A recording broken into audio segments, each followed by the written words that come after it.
Alright, so we have the return of Aspen Ladd after 19 months, and she's coming back to face Macy Chiasson.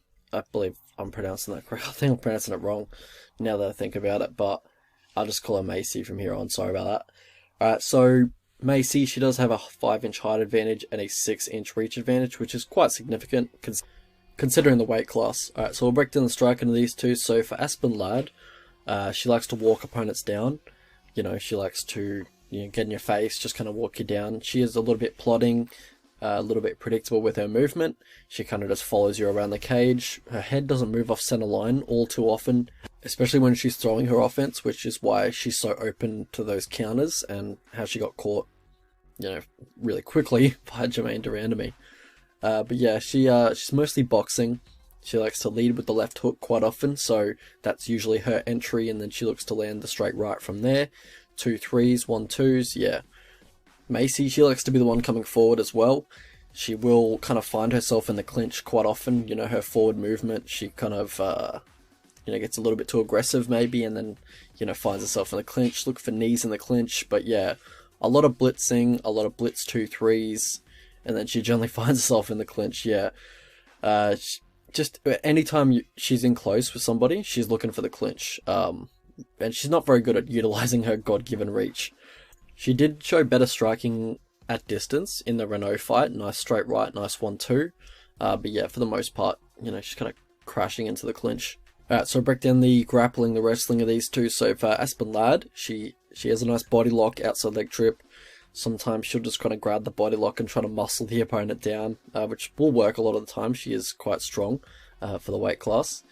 And Macy, she at distance, she looks to stuff a takedown and then kind of flip them over with the double underhooks.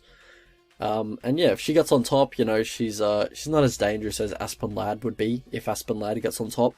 Aspen Ladd, as soon as she gets on top, she's looking for that aggressive ground and pound, and she makes those noises when she is throwing ground and pound, which is effective in my opinion.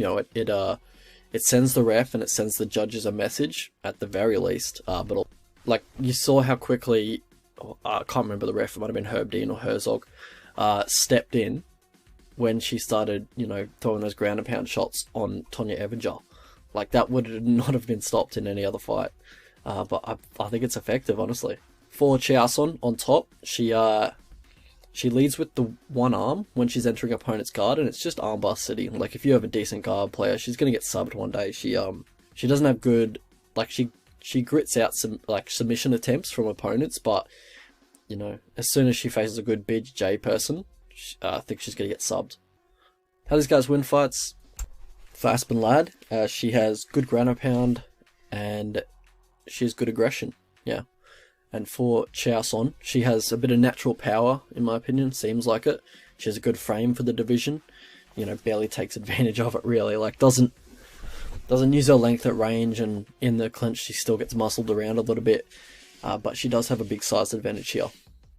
How these guys lose fights? So for Chiasson, she's got pretty average takedown defense, poor get-ups. And for Aspen Ladd, it's the striking tendencies. Just makes her very predictable, very hittable. Path to victory for these two. So for Chiasson, keep distance, look for the Muay Thai plum clinch when she does try and enter the pocket, and then look for knees to the body. If nothing else, just look to control her against the fence. It's definitely where she's been controlled in the past. No takedowns. You risk getting reversed and then Ladd ending up on top of you, but I think the technique on your takedowns are very bad, so don't try them until you've improved your takedowns. For Aspen Ladd, look for the heavy pressure. Move your head a little bit, please. That would be great.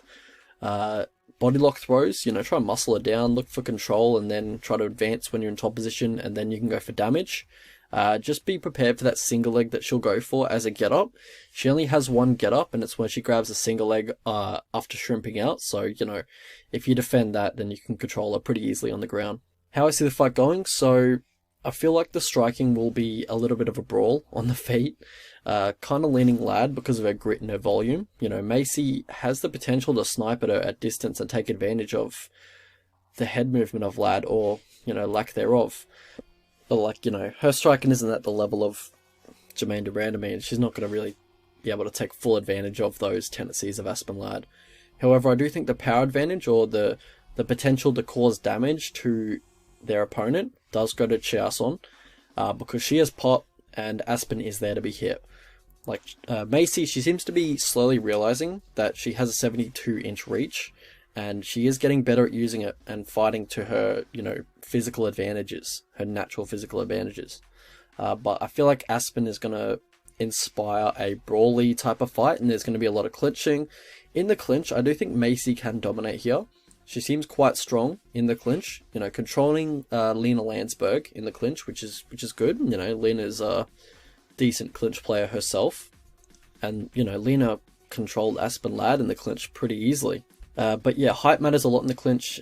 Gives you better leverage when you're trying to manipulate your opponent's posture. Your knees can get up higher.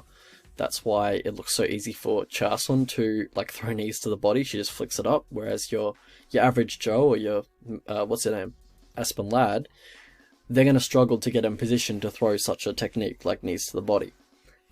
Seems to be a weakness of Aspen's is just, finding herself getting controlled on the fence, by these bigger opponents. It's been a problem in her career so far.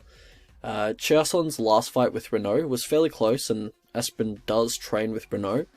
So you're not going to get a much better source of information than their most recent opponent for your upcoming fight. The leg kicks and the takedowns were working for Renault, and I can't see why Aspen can't do the same. Just take Chiasson down and just maul her on the mat. Macy is improving every fight. She is very young in her MMA career. How many fights? 8 fights. But it wasn't too long ago when she was taken down and dominated on the mat by Lena Landsberg. And Aspen Ladd, she's a much better top player than Lena Landsberg, and she'll actually look to punish Macy if she even starts to accept bottom position. So yeah, Macy was accepting bottom position in that fight, and she just can't do that in this one. Both these guys have viable paths to victory, as I've covered. I feel like it's going to come down to fight IQ. So I'll probably see how they both go in round 1, and then if I see something, then maybe I'll look to live bet it, but not really looking to bet this one. I've got a few question marks for both. I think it's going to come down to fight IQ, so anything could happen on the day. For the sake of the division, I do hope Ladd does win, because I thought Macy, she was going to be one of those really fun strikers after her Ultimate Fighter run and her KO of Mazzani, but her game's just totally devolved into this terribly messy, clinchy, just driving the opponent off balance and trying to take him down type game. Very messy takedown game. So yeah, I don't particularly enjoy her fights very often anymore. So it's sad, but it is what it is. We'll have a look at the betting lines. So the prediction is Aspen Ladd by decision. I mean, I think it's pretty close. I think it's competitive. It could go one way or the other. It just depends who implements their game plan a little bit better than the other. So I think it should be basically a pick'em, honestly. I think there's a fair bit of value on Chiasson, $3.40. That's pretty absurd, honestly, in my opinion. Yeah, that's what I like. I mean, yeah, the Chiasson money line, it's a bit absurd in my opinion, especially with the clinch deficiencies that Aspen Ladd's been has shown in her career so far. And how much improvement has she made in her time off? She had pretty serious injuries, can't train too much during those periods. Also doesn't train at the most high profile gym. So I'm not sure why the line is the way it is, but she could look really good and look really good. I hope she looks really good, because I'm a big fan of her, and I'm a big fan of finishes in women's MMA. I think they do a lot of good. They push the sport along, bring it up to the level. But yeah, I think it's quite could go either way, honestly. Just who comes in with a better fight IQ. That's probably going to be Aspen. But that's why I lean just Aspen.